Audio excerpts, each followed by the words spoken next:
Assalamualaikum warahmatullahi wabarakatuh.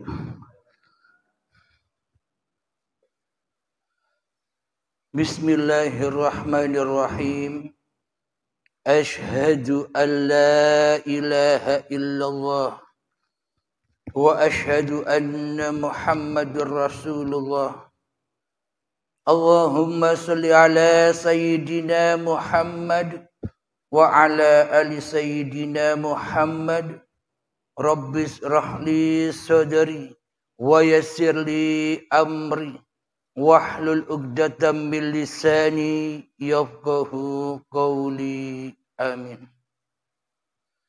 Bismillahirrahmanirrahim. Salam hormatku buat para sahabat-sahabat yang tercinta yang menghadiri pengajian rutinan di malam Ahad ini, dan tak lupa salam hormatku juga pada saudara sahabatku yang ada, baik yang ada di luar dan yang ada di dalam negeri. Semoga kita semua senantiasa di dalam lindungan Allah Subhanahu wa ta'ala. Amin ya rabbal alamin. Sebelum kita mulai kajian ini, marilah kita gemahkan di dalam nyawa, di dalam jiwa, di dalam hati, di dalam roh, dan di dalam uripe Allah kalimat-kalimat thayyibah. Subhanallah walhamdulillah wa la ilaha illallah wallahu akbar wa la hawla wa la quwwata illa billahil aliyyil azim. Alhamdulillahi rabbil alamin. Kajian di malam ini sesuai dengan lagu tadi berjudul Ruang Rindu. Jadi ruang rindu itu pertemuan antara hamba dan Tuhannya. Sebelum kita menginjak ruang di mana ruang rindu itu, ya kita harus tahu di mana tempatnya rindu-rinduan bertemu dengan Tuhannya. Sebelum bertemu Tuhannya, ya kita harus tahu diri dulu siapa kita. Siapa hamba, siapa makhluk. Akan tetapi selama ini kita belum tahu diri kita. Sehingga kita tidak bisa menempatkan dengan yang sesungguh-sungguhnya tempat di mana diri kita berada.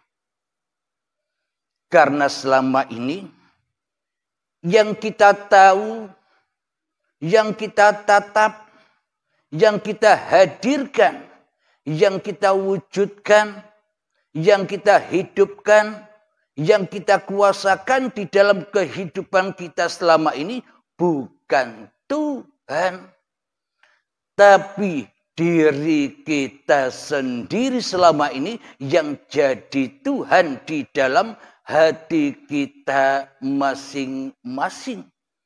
Itulah yang disebut hawa nafsu. Itulah yang disebut iblis dan setan, yang mana diri manusianya lebih wujud daripada wujud Tuhannya. Yang mana manusianya lebih merasa hidup daripada hidup Tuhannya. Yang mana manusianya merasa lebih berkuasa dari kuasa manusianya di hatinya selama ini. Inilah tempat-tempat yang salah. Kita takkan pernah bertemu di ruang rindu bersama Allah, sementara di dalam hati kita selama ini kita masih duduk di dalam singgasananya, di dalam kerajaan iblis dan setan. Yang mana iblis dan setan tak mau sujud kepada keadamannya. Iblis dan setan maunya aku yang lebih wujud daripada Allah. Aku yang lebih hidup daripada Allah. Aku yang lebih nyata daripada Allah. Aku yang lebih berkuasa daripada Allah di hatiku. Itulah hatinya iblis dan setan. Nah, kita sebelum kita bertemu Allah di dalam ruang rindu, ya kita harus tahu diri dulu.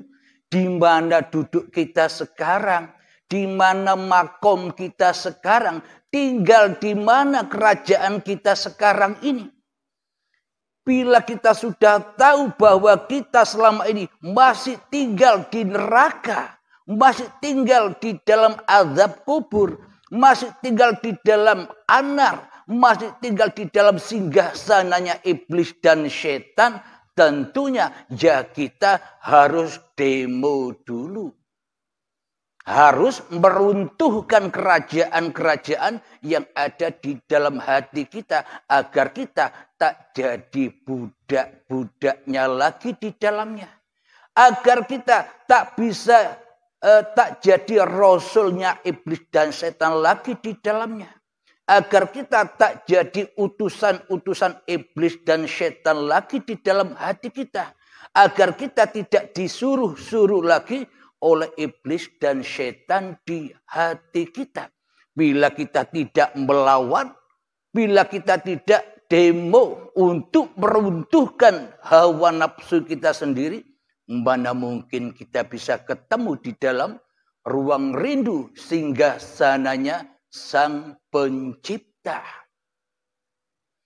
Alhamdulillahirabbil alamin.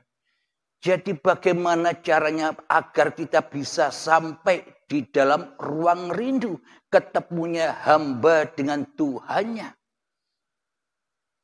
Jadi untuk ketemu antara hamba dan Tuhannya, hambanya harus rela mati syahid dulu. Jadi mati kemanusiaannya di dalam menyaksikan uripe Allah. Rela manusianya untuk mematikan dirinya demi menuju bertemu Sang Kekasih di ruang rindu. Selama ini kita hanya dusta-dusta wae. Aku rindu kepada Allah. Aku cinta kepada Allah. Tapi nyatanya yang ada, yang berkuasa, yang hidup, yang hadir di dalam hati kita masih manusianya yang jadi Tuhan. Itu kebohongan yang nyata yang selama ini tidak kita sadari. Karena iman kita kepada Tuhan selama ini hanyalah dusta belaka, hanyalah kebohongan-kebohongan belaka. Apa buktinya kita dusta selama ini? Apa buktinya kita hanya bohong-bohong belaka selama ini? Apa buktinya kita selama ini hanya penuh dengan kepalsuan di dalam melaksanakan sholat dan ibadah-ibadah yang sudah kita lakukan? Apa bukti kebohongan dan kedustaan kita? Buktinya begini. Bila manusia menyatakan di dalam hatinya sudah bertuhan, maka yang lebih wujud di dalam hati kita Tuhannya apa ciptaannya. Bila yang wujud di hati kita masih yang diciptakan, bila yang wujud di hati kita masih diri kita, bila yang wujud di hati kita masih hawa nafsu kita, bagaimana mungkin kita bisa bertuhan? Apalagi ibadah dan sholat. Semuanya hanyalah untuk pemuas hawa nafsu kita sendiri. Agar dipandang manusia kita ahli ibadah. agar dipandang manusia kita ahli agama. Kenapa? Karena kita selama ini hanyalah mentuhankan manusia daripada mentuhankan Tuhan yang menciptakan manusia. Inilah coba resapi di dalam hati kita, coba hayati di dalam hati kita, apakah benar demikian adanya selama ini. Alhamdulillahirabbil alamin.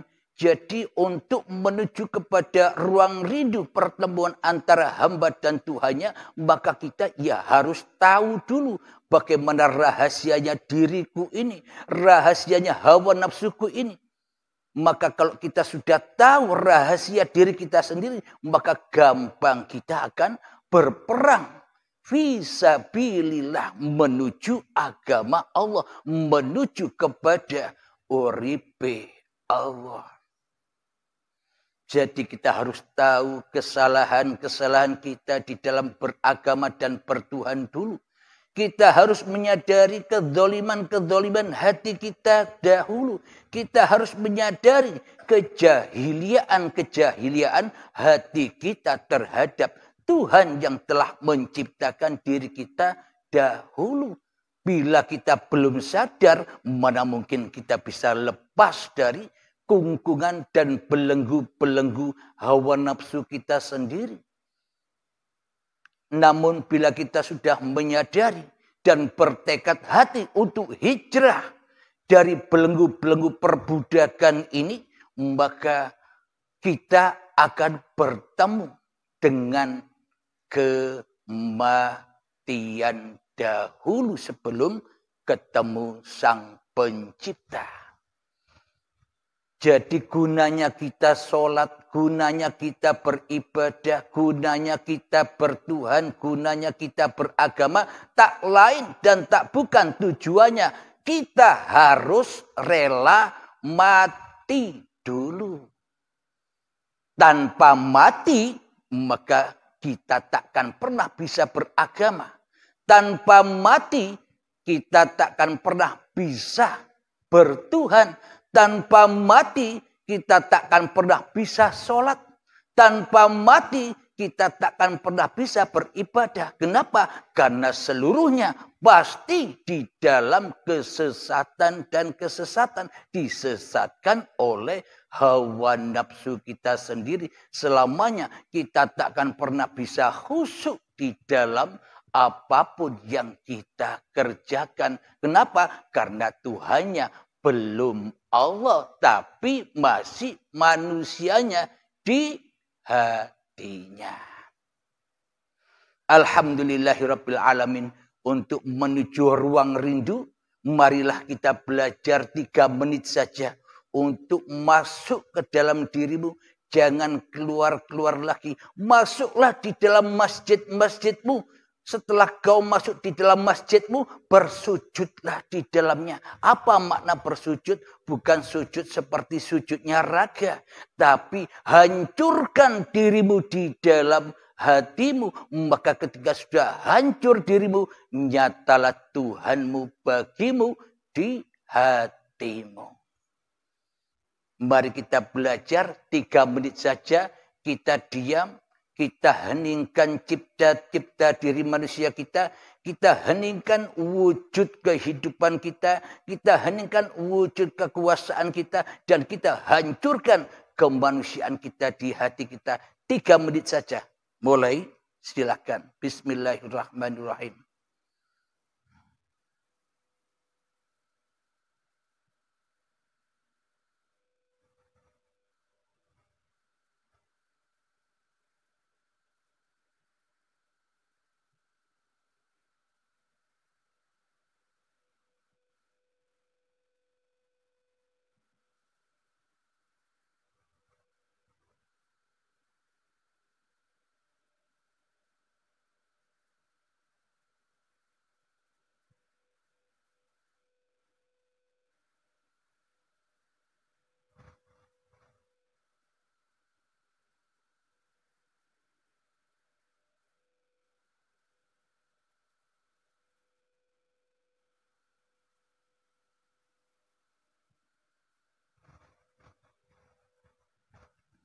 Alhamdulillahirabbil alamin.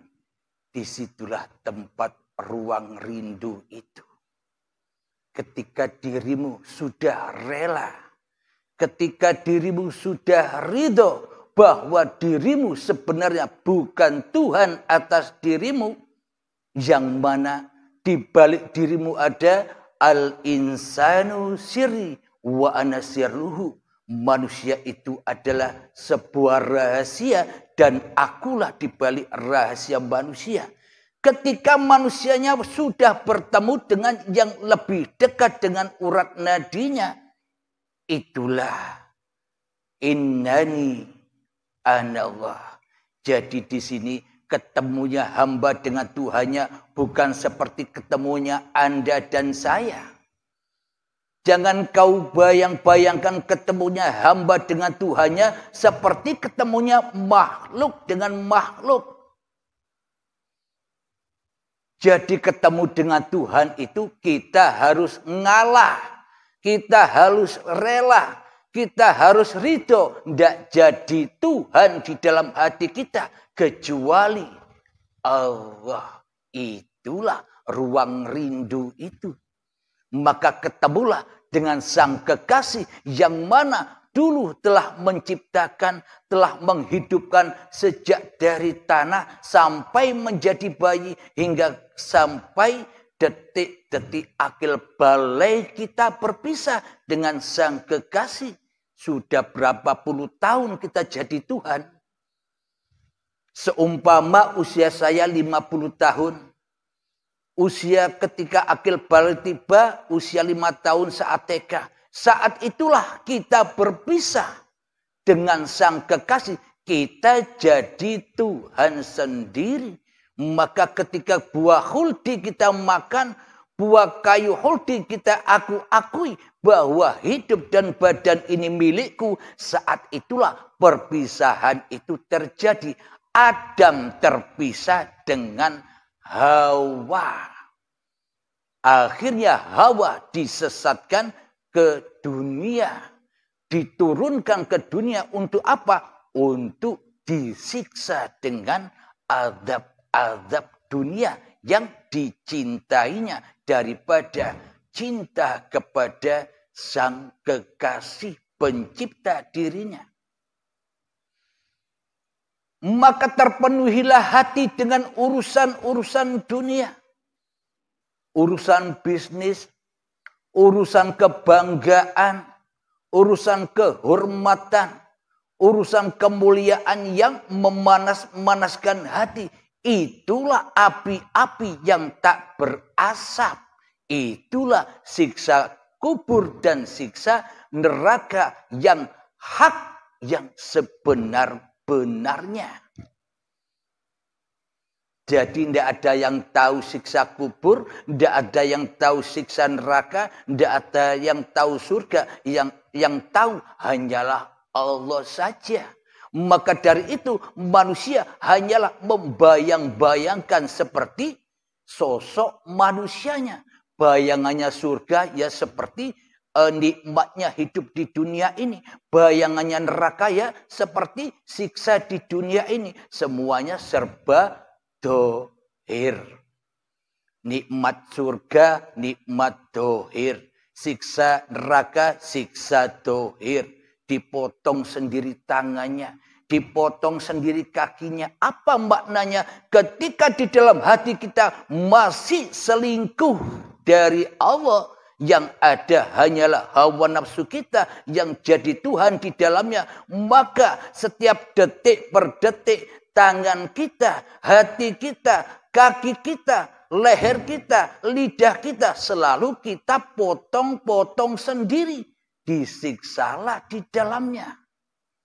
Jadi bila versinya Allah secara batin, yang disiksa jiwanya, hatinya, dan yang diberi nikmat kedamaian pun juga hatinya.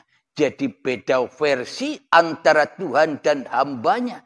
Karena manusia masih menyaksikan wujud manusianya seolah-olah gambaran surga dan neraka ya seperti yang diangen-angen. Hatinya serba dohiriyah. Karena Allah hanya menyaksikan hatimu. Allah tidak memandang harta dan rupamu. Allah tidak memandang ilmu dan amalmu. Allah tidak memandang apapun turunan-turunanmu, darah birumu. Tapi Allah hanya menyaksikan gumpalan daging itu. Bila gumpalan daging itu suci dari selain aku, maka sucilah semua raga-ragamu. Karena bila hidup sudah kembali kepada uripe Allah, maka raga pun kembali kepada yang menciptakannya. Akan tetapi bila hati gumpalan daging ini masih teraku-akui oleh manusianya, maka najislah hatinya, pun najis apapun yang dikerjakan raga-raganya. Meskipun bersuci menghabiskan 7 air lautan, bila hati masih wujud manusianya, sampai habis air pun tak akan pernah suci. Meskipun baca istighfar miliaran kali, bila yang membaca masih hawa nafsunya, pun takkan mendapatkan ampunan. Kenapa? Karena masih jadi Tuhan selain Allah di hatinya. Hati kita masih mensekutukan wujudullah dengan wujud manusianya. Hati kita masih mensekutukan uripe Allah dengan uripe manungsani.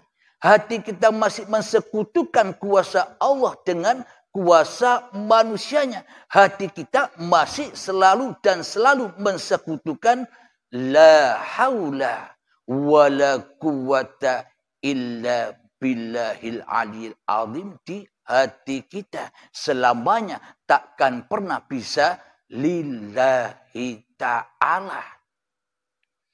Jadi di sini tidak ada aliran apa-apa, tidak ada golongan apa-apa, tapi di sini memurnikan kembali ajaran para nabi dan rasul, menyempurnakan kembali seperti asalnya ajaran junjungan kita Kanjeng Nabi Muhammad sallallahu alaihi wasallam yang beragamakan tauhid, yakni la ilaha illallah, la haula wala quwata illa billahil aliyil azim.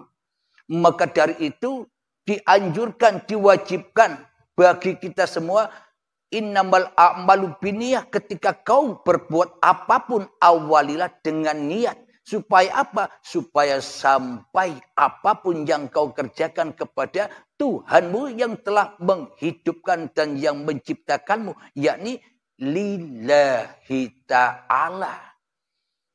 Kenapa? Agar kita tidak jadi Tuhan seperti sekarang ini. Karena selama ini kita hanya angan-angan saja. Kita hanya dusta belaka. Kita hanya bohong belaka mengatakan lillahi ta'ala di setiap ibadah-ibadah dan sholat yang kita lakukan. Nyatanya aplikasi di dalam hati kita, kita yang jadi Tuhan, yakni li nafsi. Ini ibadahku, ini sholatku, ini kerjaku, ini kayaku, ini ilmuku, ini amalku. Mana aplikasi dari inna sholati wa nusuki wa mahyaya wa mamati lillahi rabbil alamin. Tapi selama ini aplikasinya inna sholati wa nusuki wa mahyaya wa mamati linnasi rabbil alamin. Seolah-olah manusianya penguasa sekalian alam ini. Apa maknanya? Seolah-olah manusianya menguasai hidup dan badannya dan semua aktivitas yang dikerjakannya. Inilah buktinya kita selama ini belum ketemu di dalam ruang rindunya Allah. Jadi untuk jalan-jalan kepada ruang rindu, untuk kita berkunjung kepada asal-usul kejadian kita yang tak wujud, yang tak ada, yang gaib. Ya kita harus kembali ke awal. Jadi tujuan akhir itu ya ketemu awalnya. Awal tak ada, kembali tak ada. Awal yang wujud hanya Allah, ya wujud lagi. Wujudkan lagi Allahnya. Hidupkan lagi Allahnya. Kuasakan lagi Allahnya di hatimu.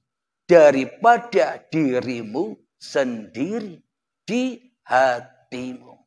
Jadi mainnya main hati.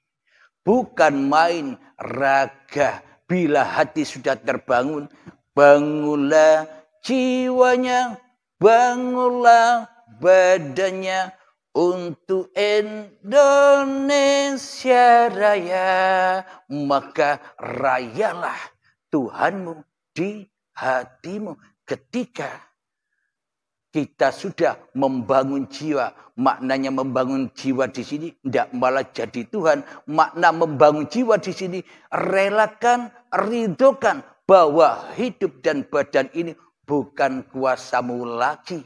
Maka bebaslah dirimu dari manusiamu. Maka tak terikat lagi dirimu dengan hukum-hukum syariat-syariatmu. Kenapa? Wong sudah mati kok masih melakukan syariat-syariat manusianya. Jadi meskipun kelihatannya kita bersyariat, tapi sudah lillah, bukan syariat manusianya lagi. Inilah yang dimaksud Islam itu. Inilah yang dimaksud selamat itu. Selamatnya hatimu dari kuasa dirimu di hatimu. Inilah jalan husnul khotimah. Jadi raihlah husnul khotimah sebelum datang ajal kita. Kalau kita berharap-harap ketika sakaratul maut nanti, aku kepingin husnul khotimah. Ya, tidak bisa. Karcisnya, tongkatnya belum dipegang kok berharap-harap. Mimpi. Jadi kita kerja dulu, maka bahagialah hidup kita. Jadi kita mimpi besok kalau aku sudah mati kepingin bahagia. Ya itu hanya mimpi dusta saja. Alhamdulillahirabbil alamin. Jadi ruang rindu itu adalah ketika diri kita sudah ngalah. Ngalah tak jadi Tuhan lagi di hati kita.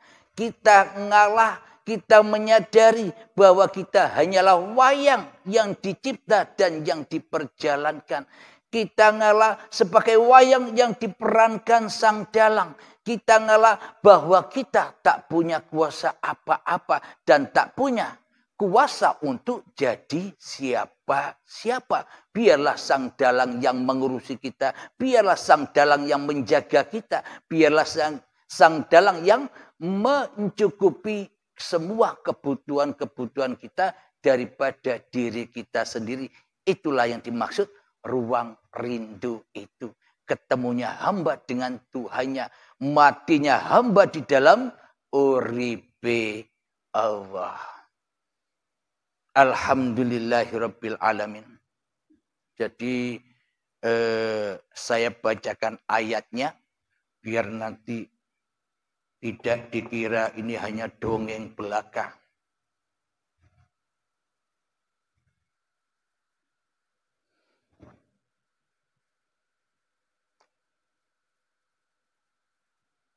Di dalam surat Al-Baqarah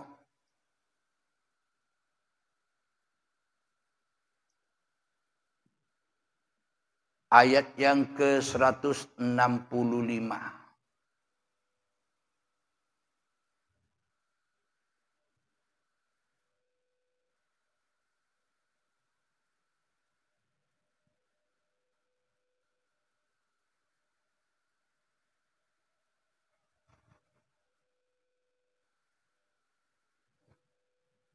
Saya bacakan artinya saja. Arabnya kepanjangan. Bismillahirrahmanirrahim. Surat Al-Baqarah ayat 165. Dan di antara manusia ada yang menyembah Tuhan selain Allah. Sebagai tandingan yang mereka cintai seperti mencintai Allah. Adapun orang-orang yang beriman sangat besarnya cintanya kepada Allah. Sekiranya orang-orang yang berbuat zalim itu melihat ketika mereka melihat azab, bahwa kekuatan itu semuanya milik Allah dan bahwa Allah sangat berat azabnya, niscaya mereka menyesal. Inilah bukti bahwa kita selama ini cintanya kuat hanya mencintai hawa nafsu kita sendiri daripada kuatnya cinta kita kepada Allah. Itulah bukti bahwa kita selama ini tersesat di dalam jalan kerajaan hawa nafsu kita. Tapi kita tidak menyadarinya selama ini. Man kana fi hadhil a'ma, barang siapa buta mata hatinya di dunia ini, fa huwa fil akhirati a'ma, maka di akhirat pun semakin buta mata hatinya. Wa adallu sabila, bahkan tersesat-sesat jalannya. Apa makna dunia akhirat di sini? Makna dunia akhirat di sini adalah apapun yang kita lakukan bila di dalam hati kita lebih wujud hawa nafsu kita daripada wujud Tuhannya, maka akhiratnya tidak akan sampai manusia ke alam akhirat, hanya sampai di alam dunia saja. Jadi maknanya laku badannya diakui sebagai laku manusianya. Amal badannya diakui sebagai milik manusianya. Amal sholatnya masih diakui kuasa manusianya. Itulah amal dunia yang tak bisa naik ke akhirat. Kenapa? Karena masih ubek di dalam dunia saja. Apa dunia itu? Pengakuan diri kita yang merasa punya kekuasaan di dalam kehidupan dan badan, inilah dunia. Jadi bagaimana amal kita sampai ke akhirat? Maka jangan kau akui bahwa hidup dan badan ini milikmu. Pasrahkan, relakan kembali bahwa hidup dan badan ini adalah di dalam genggaman Tuhanmu yang menciptakan kamu. Maka meskipun kelihatannya kita sholat, kita ibadah, kita beramal, tapi hati kita sudah tak ngaku-ngaku sebagai penguasa di dalamnya. Inilah amal akhirat, dunia akhirat, amal raga, amal syariat yang sampai kepada Tuhannya. Inilah kendaraan manusia menuju Tuhannya. Jadi kenapa selama ini kita tak pernah jumpa Allah? Karena kita memakai semua kendaraan-kendaraan fasilitas dari Allah. Kita selingkuh dari Allah. Kita tidak menuju Allah di dalam sholat. Kita tidak menuju Allah di dalam ibadah. Tapi kita menuju kepada iblis dan setan. Kita tidak melesat ke dalam surga, malah kita melesat ke dalam neraka, membawa amal-amal yang kita kerjakan ya terbakar di dalamnya. Jadi kapan kita bisa mulai beramal? Kapan kita mulai bisa sholat? Kapan kita mulai bisa ibadah? Ya setelah kita masuk Islam. Apa masuk Islam? Ketika hati kita sudah selamat dari belenggu-belenggunya hawa nafsu kita sendiri. Itulah Islam. Jadi Islam versi syariat dan Islam versi hakikat ya memang beda. Versi syariat ya babakan baju. Versi hakikat ya babakan jiwa. Jiwanya yang selamat. Jadi maknanya kita diwajibkan oleh Allah, ya ayyuhalladzina amanu, wahai orang-orang yang beriman, wahai orang-orang yang mengakui bahwa ada Tuhan yang menciptakan kamu, maka kita diperintah lagi, udkhulu fis-silmi kafah, masuklah ke dalam keselamatan, agama yang selamat, yang sempurna, yakni jangan jadi Tuhan lagi di dalam hatimu. Inilah yang dimaksud inna dina indallahil Islam. Islam bukan nama Islam, tapi Islam itu maknanya selamatnya hatimu dari dirimu di hatimu. Alhamdulillahirabbil alamin. Kiranya cukup di sini dulu meskipun hanya sebentar. Semoga paparan ini bermanfaat khususnya untuk saya sendiri dan untuk para sahabat-sahabatku semua. Semoga Allah ridha di dalam rutinan pengajian Sabtu malam Ahad ini. Amin ya rabbal alamin. Sebelum kita akhiri, marilah kita gemahkan salawat dzalimin daful bala, yakni semoga kita terjaga dari zalim-zalimnya hati kita, balak-balaknya hati kita, agar tetap selalu kita di dalam ruang rindunya Allah. Allahumma salli ala sayyidina Muhammad wa asghili zalimin bizalimin. Allahumma salli ala sayyidina Muhammad wa asghili zalimin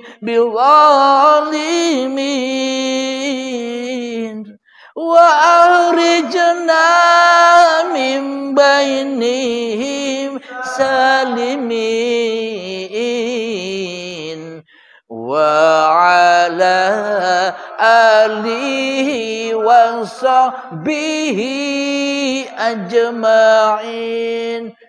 Alhamdulillahirabbil alamin. Allahumma salli ala sayyidina Muhammad wa ala ali sayyidina Muhammad. Allahumma ya qadiyal hajat, Allahumma ya mujibad da'awat, Allahumma ya rafi'ad darajat, Allahumma ya muhillal muskilat, Allahumma ya syafi'al amrad, Allahumma ya kafiyal muhimmat, Allahumma ya dafi'al baliyat, Allahumma khtim lana bil iman, Allahumma khtim lana bil islam. Rabbana atina fid dunya hasanah wa fil akhirati hasanah wa qina adzabannar. Wa sallallahu ala sayyidina Muhammad wa ala alihi wa sahbihi wasallam. Walhamdulillahi rabbil alamin. Akhirul kalam. Assalamualaikum warahmatullahi wabarakatuh.